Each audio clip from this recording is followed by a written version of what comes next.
Hai guys, kembali lagi di kanal Manajemen Strategis. Kali ini kita membahas mengenai 7 tips agar strategi perusahaan kamu tereksekusi dengan sukses. Tahukah kamu, sebuah penelitian yang dikutip dalam Harvard Business Review berjudul Turning Great Strategy into Great Performance oleh Michael Mankins dan Richard Steele menunjukkan bahwa perusahaan rata-rata hanya berhasil mengeksekusi 63% dari strategi planning mereka. Bagaimana 37% sisanya? Selebihnya tidak tercapai karena berbagai masalah, mulai dari tidak memadainya resource, komunikasi, tindakan untuk mengeksekusi, akuntabilitas, silo organisasi, culture, pemantauan kinerja, reward punishment, kepemimpinan yang buruk, tidak berkomitmen, strategi yang tidak setujui, dan hal lainnya termasuk keterampilan dan kemampuan yang tidak memadai. Parahnya, hambatan kinerja seringkali tidak terlihat oleh manajemen puncak. Seringkali, pemimpin salah mengambil langkah dalam menghadapi suatu kondisi untuk mengeksekusi strategi. Hasilnya, energi yang dikerahkan terbuang, waktu yang hilang, dan hasil kinerja yang rendah. Sekelompok perusahaan yang sudah high performance telah berhasil menutup gap 37% tadi melalui perencanaan dan pelaksanaan yang lebih baik. Perusahaan-perusahaan ini yaitu Barclays, Cisco Systems, Dow Chemical, 3M, dan Roche. Kunci high performance yaitu perencanaan dan pelaksanaan yang terlink dan match, serta disiplin akan meminimalisir kemungkinan tidak tercapainya target yang sudah ditentukan. Jika mereka gagal pun, strategi mereka memungkinkan mendeteksi penyebab dengan cepat dan mengambil tindakan korektif dengan tepat. Nah, 7 hal ini akan membantu agar perencanaan dan pelaksanaan terlink dan match sehingga eksekusi kemungkinan besar terwujud sesuai rencana semula. Tips pertama, keep it simple, make it concrete. Buat strategi itu sederhana dan bisa diwujudkan. Seringkali, strategi adalah konsep yang sangat abstrak, sering dikacaukan dengan visi yang terlalu luas terkesan mengawang-awang, dan bukan sesuatu yang dapat dengan mudah dikomunikasikan atau diterjemahkan ke dalam tindakan. Jika strateginya sendiri abstrak, tentu tidak bisa dieksekusi dengan baik. Oleh karena itu, tetap sederhana, hindari deskripsi yang berbelit-belit, fokus pada apa yang akan dilakukan dan apa yang tidak akan dilakukan perusahaan. Pahami bahwa ada waktu transisi dari penyusun strategi ke manajer divisi atau fungsional. Tujuannya agar strategi mudah dipahami dan pekerja tahu apa yang harus mereka lakukan. Dengan menjadi jelas tentang apa yang boleh dan apa yang tidak, perusahaan seperti Barclays membuat semua orang menuju ke arah yang sama. Lebih penting lagi, mereka menjaga kinerja rekan-rekan mereka agar tidak kehilangan komunikasi yang efektif. Perencanaan sumber daya dan tindakan mereka menjadi lebih efektif dan akuntabilitas lebih mudah ditentukan. Tips kedua, debate assumption, not forecast. Asumsi yang digunakan harus bisa dipertanggungjawabkan, bukan ramalan yang mengada-ngada. Di banyak perusahaan, target kinerja tidak lebih dari hasil yang dinegosiasikan. Bisa terlalu rendah atau terlalu tinggi.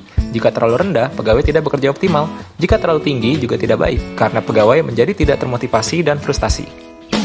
Perusahaan high performance menerapkan linking performance and pay to strategy. Target yang challenging but achievable. Untuk membuat ini, mungkin mereka harus memastikan bahwa asumsi yang mendasari rencana jangka panjang mereka mencerminkan ekonomi real pasar mereka dan melakukan benchmarking apa yang dilakukan dan dicapai oleh pesaing. Challenging but achievable. Asumsi yang digunakan harus dapat diukur, konsisten, masuk akal, menantang, jelas, dikomunikasikan, waktu yang tepat, serta untuk memotivasi dan meyakinkan bahwa tiap individu di dalam perusahaan melakukan dan tidak melakukan hal di luar tujuan perusahaan, maka disediakan reward dan punishment. Memisahkan pembuat asumsi dan pembuat strategi membantu unit tidak dapat menegosiasikan hasil target yang terlalu rendah atau terlalu tinggi, sehingga target kinerja yang dihasilkan optimal. Hal ini tentu membangun kepercayaan antara tim top manajemen dan setiap unit dan menghilangkan hambatan untuk eksekusi yang cepat dan efektif. Tips ketiga, speak the same language. Kerangka kerja haruslah jelas dan membentuk bahasa yang sama sehingga unit di dalamnya saling memahami apa yang harus mereka lakukan untuk mencapai tujuan perusahaan. Tanpa tips ketiga ini, sangat sulit bagi manajemen untuk mengetahui kekurangan kinerja berasal dari eksekusi yang buruk atau rencana yang tidak realistis. CEO, tim strategi, marketing, dan finance harus satu pemahaman tentang apa tujuan organisasi, paham apa yang harus dilakukan, bagaimana penilaian kinerja, sehingga di dalam organisasi sudah tercipta langkah yang terharmonisasi. Komunikasi adalah penting, dan komunikasi yang efektif adalah yang mendapatkan feedback. Tips keempat, discuss resource deployment early.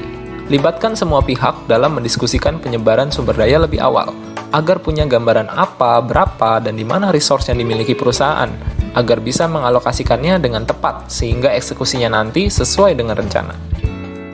Ada 5 jenis resource: sumber daya manusia, finance, material, mesin, dan teknologi informasi. Faktor tidak tercapainya alokasi sumber daya secara efektif yaitu overprotective terhadap resource, miopi, terlalu fokus pada kriteria keuangan jangka pendek, politik organisasi, target strategi yang tidak jelas, dan keengganan untuk mengambil risiko. Di Cisco System misalnya, tim lintas fungsional meninjau tingkat dan waktu penyebaran sumber daya di awal tahap perencanaan. Tim-tim ini secara teratur bertemu dengan John Chambers sebagai CEO, Dennis Powell sebagai CFO, dan Randy Pond sebagai Vice President dari operasional, dan anggota lain dari tim eksekutif Cisco untuk membahas temuan mereka dan membuat rekomendasi. Dengan mengetahui resource yang dimiliki dengan baik, dialokasikan dengan baik, maka akan lebih mudah mengeksekusi strategi production, strategi finance, strategi research and development, dan strategi human resource. Tips kelima, identify priorities. Identifikasi prioritas secara jelas. Untuk berhasil menjalankan strategi apapun, manajer harus membuat ribuan keputusan taktis dan menerapkannya, tetapi tidak semua taktik sama pentingnya. Dalam kebanyakan kasus, beberapa langkah kunci harus diambil pada waktu yang tepat dengan cara yang benar untuk memenuhi kinerja yang direncanakan. Perusahaan high performance membuat prioritas ini secara eksplisit sehingga setiap eksekutif tahu di mana harus mengarahkan usahanya. Setiap tindakan punya pertanggungjawaban yang jelas dan indikator kinerja utama yang memungkinkan eksekutif mengetahui masing-masing akuntabilitas dan prioritas individu secara jelas. Tips ke-6, continuously monitor performance. Terus pantau kinerja. Perusahaan high performance menggunakan monitoring yang real time, memungkinkan manajemen untuk menemukan dan memperbaiki kekurangan dalam rencana maupun eksekusi. Mereka juga mengimplementasikan strategi evaluasi dan strategi manajemen informasi sistem sehingga lebih cepat, lebih mudah, dan lebih aman. Pemantauan kinerja yang berkelanjutan sangat penting dalam industri yang sangat fluktuatif, menumbuhkan peluang kontingensi. Di bawah CEO Alan Mulally, tim kepemimpinan Boeing Commercial Air Plan mengadakan ulasan kinerja bisnis mingguan untuk melacak hasil divisi terhadap rencana multi-year-nya, sehingga dapat melakukan koreksi setiap minggu tanpa harus menunggu hasil kuartalan. Balance Scorecard merupakan alat evaluasi strategi dari 4 perspektif: kinerja keuangan, customer, proses bisnis internal, serta learning and growth. Selain itu, perlu contingency planning, di mana rencana alternatif yang dapat digunakan jika beberapa kejadian kunci tidak terjadi sesuai harapan. Tips ke-7, develop execution ability, mengenai reward dan pengembangan kemampuan eksekusi. Perusahaan harus memotivasi dan mengembangkan staf mereka.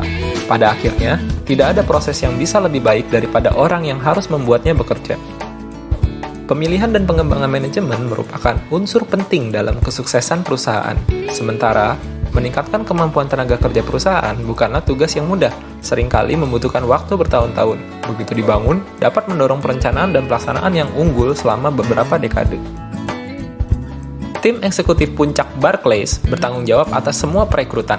Anggota saling merekrut calon karyawan potensial dan memberikan penghargaan kepada pendatang baru yang berbakat untuk eksekusi yang unggul, dan bintang-bintang tidak dihukum jika bisnis mereka memasuki pasar baru dengan pengembalian awal yang lebih rendah. Kembangkan kemampuan eksekusi. Tidak ada strategi yang bisa lebih baik daripada orang yang harus mengimplementasikannya. Jadikan pemilihan dan pengembangan manajer sebagai prioritas. Beberapa hal yang perlu diperhatikan dalam eksekusi strategi yaitu adanya trade-off decision. Pilih decision yang terbaik dari yang paling baik. Kemudian, kemampuan mengelola konflik.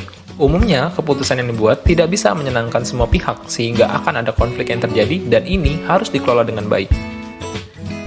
Dan yang terakhir, perhatikan etik, social responsibility, dan sustainability. Menjaga reputasi merupakan bagian dari prioritas. Begitu reputasi rusak, perusahaan akan lebih sulit untuk merecovernya. Butuh waktu yang tidak sebentar. Nah, di penghujung penutup video kali ini, ada sebuah ungkapan dari Jaron de Flander bahwa sebuah strategi, meskipun strategi yang paling baik, tidak akan bisa terimplementasi dengan sendirinya. Demikian uraian 7 tips agar eksekusi strategi kamu berhasil. Semoga bermanfaat. Sekian dan terima kasih.